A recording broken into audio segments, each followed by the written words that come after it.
샬롬, 7월 12일 이슬기도 오신 여러분 환영합니다. 우리 암송하고 시작합니다. 할렐루야 내 영혼아 여호와를 찬양하라. 나의 생전의 여호와를 찬양하며 나의 평생의 내 하나님을 찬송하리로다. 한 번 더 하겠습니다. 할렐루야 내 영혼아 여호와를 찬양하라. 나의 생전의 여호와를 찬양하며 나의 평생의 내 하나님을 찬송하리로다. 시편 146편 1에서 2절 말씀. 아멘. 네, 오늘 우리가 살펴볼 말씀은 여호수아 16, 17장, 시편 148편, 예레미야 8장, 그리고 마태복음 22장입니다. 네, 본문을 차지라는 관점에서 함께 살펴보도록 하겠습니다. 시편입니다. 어, 온 우주가 하나님을 찬양하며 그분의 영광의 모든 곳을 차지하는 장면을 그립니다. 천사들부터 바다의 큰 물고기까지 모든 피조물이 각자의 자리에서 창조주를 찬송합니다. 이는 하나님의 영광이 그 우주 전체를 차지하고 계신다라는 걸 보여주면서 거기에 우리도 이 거대한 찬양의 합창에 동참해야 함을 알려주죠. 특히 하나님의 백성인 우리가 다른 피조물들과 함께 주님의 영광을 드러내는 특별한 사명을 가지고 있다라는 것을 우리가 깨달아야 하겠습니다. 예레미야입니다. 하나님을 버리고 우상을 섬긴 유다 백성들의 비참한 결과를 보여줍니다. 본래 하나님의 은혜와 보호를 차지했던 그들이 죄악으로 인해서 모든 것을 잃어버리고 이방인들이 그들의 땅을 차지하게 되었습니다. 이는 하나님과의 관계가 깨어질 때 우리가 차지해야 할 축복을 잃어버리고 오히려 사망과 절망이 우리의 삶을 차지하게 된다라는 것을 경고하죠. 회개하지 않는 마음은 결국 하나님의 은혜가 아닌 심판을 차지하게 됩니다. 마태복음입니다. 천국 혼인잔치의 비유를 통해서 하나님 나라를 차지하는 조건을 보여줍니다. 초대받은 자들이 각종 핑계로 거절하여서 본래의 축복을 차지하지 못했고 예복을 준비하지 않은 자도 결국 쫓겨났습니다. 이는 하나님의 부르심에 응답하고 합당한 준비를 하는 자만이 천국을 차지할 수 있다라는 가르침을 주고 있죠. 부름받은 자는 많으나 택함 받은 자는 적다는 말씀처럼 진정으로 하나님 나라를 차지하기 위해서는 진실한 믿음과 순종이 필요합니다. 여호수아 16, 17장을 중심으로 해서 하나님의 땅을 차지하는 비결이란 제목으로 말씀을 전하도록 하겠습니다. 어, 이 본문은 단순히 고대 이스라엘의 토지 분배 이야기로 끝나는 것이 아니고 오늘날 우리가 하나님께서 주신 은혜의 기업을 어떻게 차지해야 하는지를 보여주는 소중한 내용이 담긴 장입니다. 40년 광야 생활을 마치고 드디어 약속의 땅 가나안에 들어간 이스라엘 백성들, 하나님께서는 각 지파에게 이 제비 뽑기를 통해 공정하게 땅을 분배해 주셨습니다. 이것은 우연이 아니라 하나님의 주권적 섭리였어요. 잠언 16장 33절입니까? 거기 보면 제비는 사람이 뽑으나 모든 일을 작정하기는 여호와께 있다는 말씀이 있죠. 하나님께서는 각 지파가 차지할 기업을 미리 정하고 계셨습니다. 그런데 여기서 흥미로운 일이 벌어집니다. 요셉의 후손인 에브라임과 므낫세 지파가 여호수아에게 와서 불평을 하죠. 당신이 우리에게 기업으로 한 그 제비 한 분깃만 주시면 어찌 됨입니까? 우리는 큰 민족입니다라고 이제 말을 해요. 그들은 하나님께서 정하신 그 기업에 만족하지를 못했고 더 많은 땅을 차지하려고 했습니다. 여러분, 이러한 모습이 우리에게도 있지 않습니까?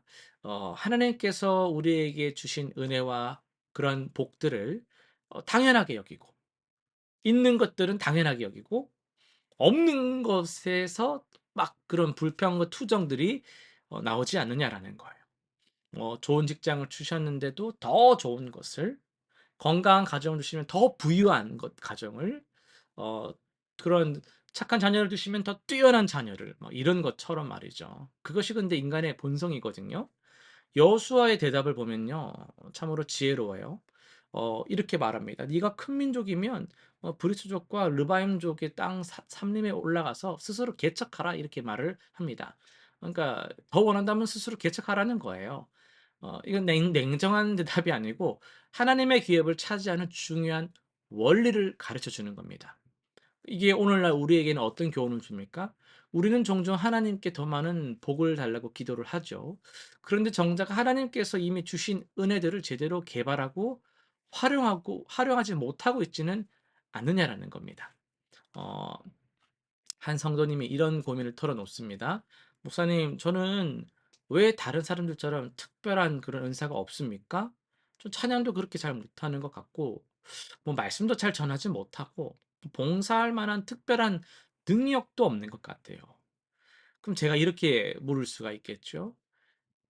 하나님께서 성도님에게 주신 것은 무엇입니까? 그러면요. 그러면 그 이제 내게 주신 거, 내가 받은 것을 받은 복을 세어 보게 되면요. 있어요. 따뜻한 마음이라든지 배려하는 성품, 꾸준히 기도하는 은혜들을 다 깨달을 수가 있습니다. 그러니까 없는 것을 늘 바라보면서 불평하는 것보다도 내게 주신 것, 있는 것에서 하나님을 느낄 수 있는, 하나님을 찬양할 수 있는 그런 태도가 우리에게 좀 필요한 거죠. 17장 후반부에서 요셉 자손들이 가나안족들 족속을 쫓아내지 못했다는 이제 기록이 나와요. 뭐라고 말하냐면은 가나안 족속이 이제 철병거를 가지고 있어 가지고 우리가 그들을 쫓아낼 수 없다고 이제 말하는데 변명이죠. 이건 핑계였습니다. 하나님께서는 분명히 그들과 함께 하시겠다고 약속하셨는데 그들이 내 인생의 철병거라는 그 장애물 앞에서 믿음으로 나아가지 않았던 거예요. 여러분, 우리도 마찬가지입니다. 나는 능력이 없어서, 시간이 없어서, 나는 여건이 안 돼서라고 우리는 그때그때마다 하나님이 주신 기업을 제대로 차지하지 못했던 적이 있지 않습니까? 하나님께서는 우리에게 이미 필요한 것들을 다 이렇게 예비하시고 공급해 주셨어요. 문제는 우리가 그것을 감사함으로 받아들이고 순종하고 그것을 또 개발하려는 의지와 믿음이 부족했던 것이죠. 사랑하는 성도 여러분, 하나님의 기업을 차지하는 것은 한 번에 이루어지는 것은 아닙니다. 매일의 과정이 필요해요. 믿음으로 개척하고 감사함으로 갖고 나가는 것입니다. 하나님께서는 우리 각자에게, 여러분에게 독특하고 소중한 기업을 주셨습니다. 이제 우리는 어 어떤 이렇게 세상 일들 속에서 신세 한탄한다든지 불평한 그런 말들을 더 이어갈 것이 아니라 주어진 은혜를 개발하고 확장해 나가는 데 힘을 써야 하겠습니다. 오늘부터 하나님의 기업을 진정으로 차지하는 그런 복된 성도님들이 되시기를 축원합니다. 실천사항 세 가지 한번 정리할 때요. 첫 번째는 은사를 발견하기입니다. 매주 하나님께서 내게 주신 은사와 축복들을 구체적으로 한번 찾아보고 기록해 보고 감사기도 드리는, 그래서 '아 이게 뭐야?' 이런 마음보다도 '아 그래 찾아보니까 이게 있구나.'라고 감사하는 시간을 가져 보시길 바랍니다. 또 두 번째는요. 이제 그런 은사들을 개발하는 건데요. 하나님께서 주신 달란트와 능력을 더욱 발전시키기 위해서 구체적인 그런 계획을 세우고 그 은사를 활용하는 시간들을 가져 보시기를 바랍니다. 세 번째입니다. 믿음으로 개척하는 건데요. 어려운 상황에서도 하나님의 약속 붙잡고 두려워하지 않고 담대히 나아가는 그 믿음의 용기를 가져보시기 바라요. 그래서 다 차려진 밥상만 가만히 기다리고 있는 것보다도 순종하여서 작은 순종으로 큰 순종으로 또 나아갈 수 있는, 그렇게 우리 점점점 개척하고 정복하고 확장해 나가는 그 은혜가 여러분 가운데 있기를 간절히 바랍니다. 기도하고 마치겠습니다. 하나님 아버지, 우리에게 각각의 소중한 기업을 주심에 감사드립니다. 우리가 습관적으로 불평하는 것들을 이제는 그치고 주님 주신 은혜를 발견하고 개발하고 확장해 나가는 지혜와 용기를 주옵소서. 두려움을 이기고 믿음으로 나아가는 담대한 성도들이 되게 하여 주옵소서. 예수님의 이름으로 기도드립니다. 아멘.